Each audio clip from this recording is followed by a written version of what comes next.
From retro to next gen, we've got it all. I'm George, a Gen X grown-up, and this is Bit by Bit. All right, here's an exciting bit from your friends here at GenXGrownUp.com. Atari has teamed up with Bandai Namco, as you can see in this beautifully illustrated image, to create a new Atari 2600 Plus console themed around Pac-Man. So they're going to be debuting this at San Diego Comic-Con, which I think is next week, if I'm not mistaken. I've got a lot of images here in the press release article that I put up on our website, but I'm just going to run real quickly through some highlights for you. So, of course, first is the Atari 2600 Plus Pac-Man edition that's coming out. It's going to be available for $179. Pre-orders are available right now. There's a link down at the bottom of this article that'll take you straight to the page. There's also the Pac-Man Double Feature 2-in-1 cartridge, which has got the Pac-Man 7800, the Pac-Man 2600. Very cool cartridge. The CX40 Plus joysticks, there's a little image of one right there. They're going to come in the 5 different colors: yellow, red, blue, pink, and orange for the different ghosts. We've also got the High Score Collection, which are those 4 cartridges right up here. Xevious, Pac-Man, Galaga, and Dig Dug are all going to be released as their own individual cartridges as part of this. That's going to come out, and I think, that's going to be $140 for the set, or you can buy individual cartridges for $35.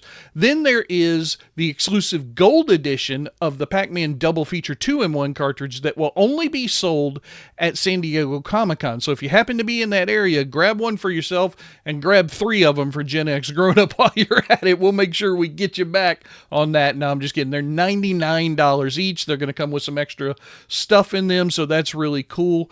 Got a couple of quotes, both from Atari and Bandai Namco, which is really cool. Here's another image. Look at that double feature cartridge, and I've got some links down here at the bottom so that you can go check it out. But the most important link is this one right here. This is a link to John's video discussing the news as we first found out yesterday directly from Atari. They sent us all the materials. John got together a quick video. It's doing gangbusters on the YouTube channel. Make sure you click this right here and go watch it. You can get to this article from the link down in the description below of this bit by bit video. And man, things are going to look great come October 31st. We're going to get this awesome Atari 2600 Plus all around the Pac-Man franchise. Okay, here's a hopeful little bit from notebookcheck.net.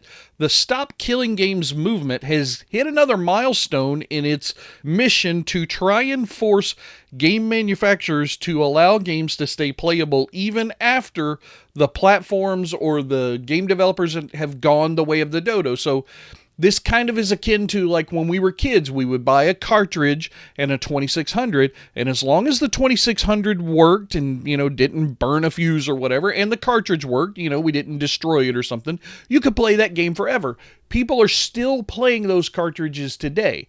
But if you're playing your favorite online game these days, or even something as new as the Switch 2, you don't even own the damn game anymore. And that's what the Stop Killing Games movement is all about. They just surpassed the 1 million signature mark that they needed in order for the EU Citizens Initiative petition to be considered by the EU Parliament. What's also nice is somebody who's very high up in that, a vice president of the,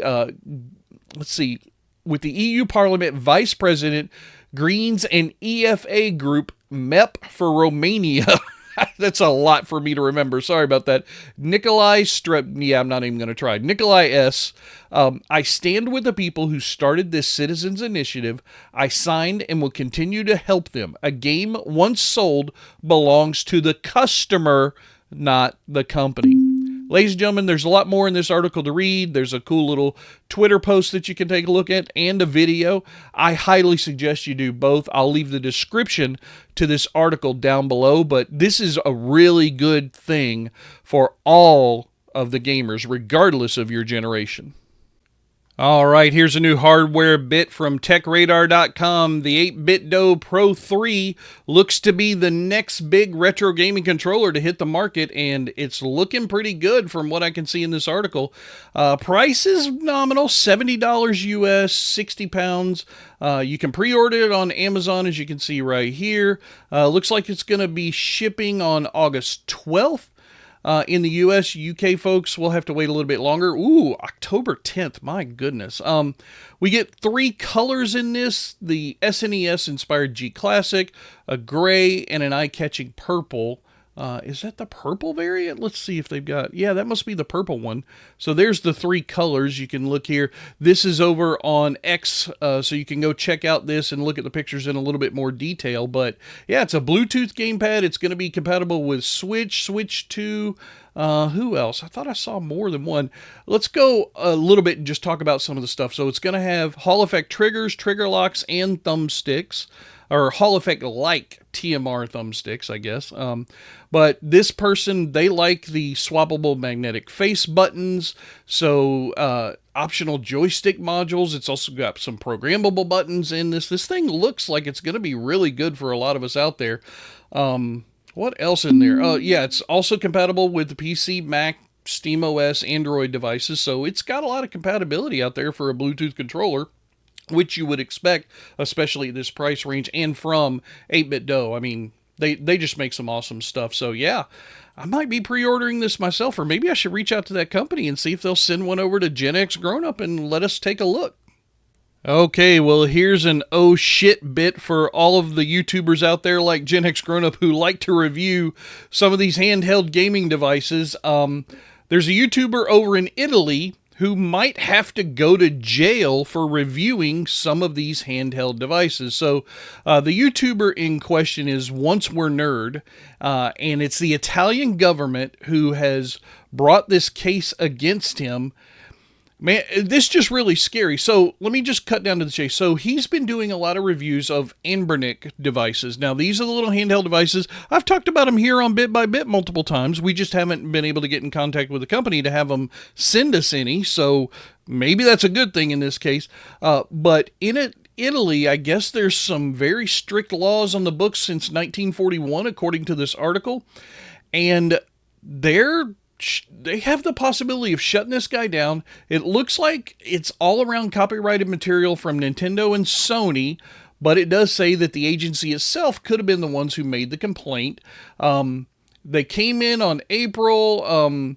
They returned him some stuff like his phone and whatnot on June 15th of this year. There's right down here is the possible penalty. So he could face a 15,000 euro fine and up to 3 years of jail time. John, Mo, and myself love doing this, but if I got to go to jail over a handheld slide device, I'm shutting this down. But hopefully it won't come to that. Hopefully this will get worked out in everyone's favors, because, boy, this is kind of scary. That's going to do it for the news making headlines in the gaming world right now. I am George, and if you want to see more, hit that subscribe button, and I'll keep on bringing you the news bit by bit.